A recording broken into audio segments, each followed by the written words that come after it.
So picking back up with Project 200 Cosworth block, we've got a shiny polished crank that's going to go back into the block. So Andy's, since it's hot, sweltering hot, it's July 2021, isn't it? And it's like the hottest it's ever been. 30 degrees. So we're doing a bit on personal hygiene, aren't we? Oh, mate.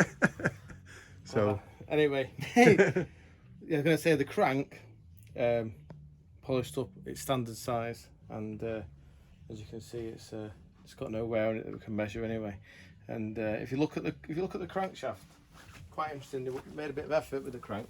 It's a proper Cosworth crankshaft. You can tell because I think they've got 9 threads that hold the flywheel on. But if you look at the journals, you'll see they're blue in the heat, and I think they're induction hardened pins on them. So first, when you look at it, you think, crikey, has this got a bit of history? Is it knocked out?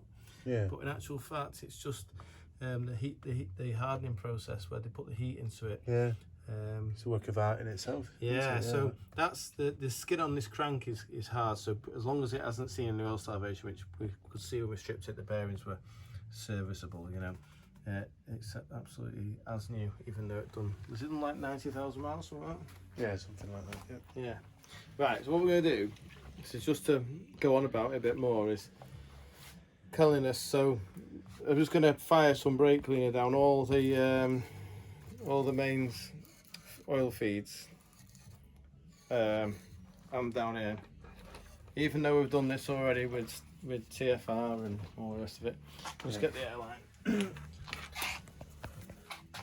just to make sure, because this is the most important part.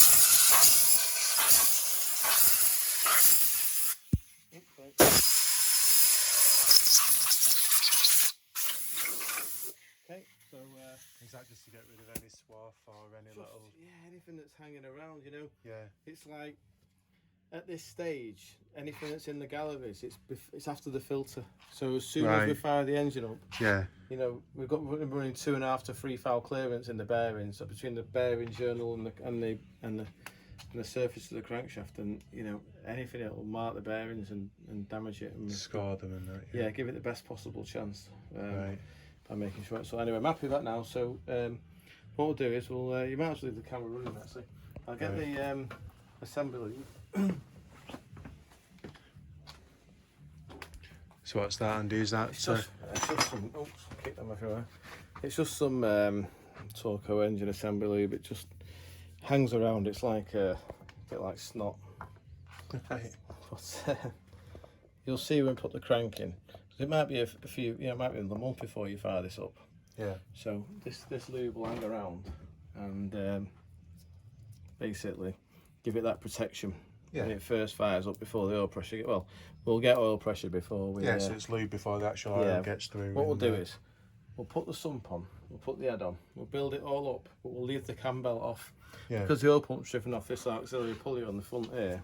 The pump sits here, it runs off the cam belt, and we'll put a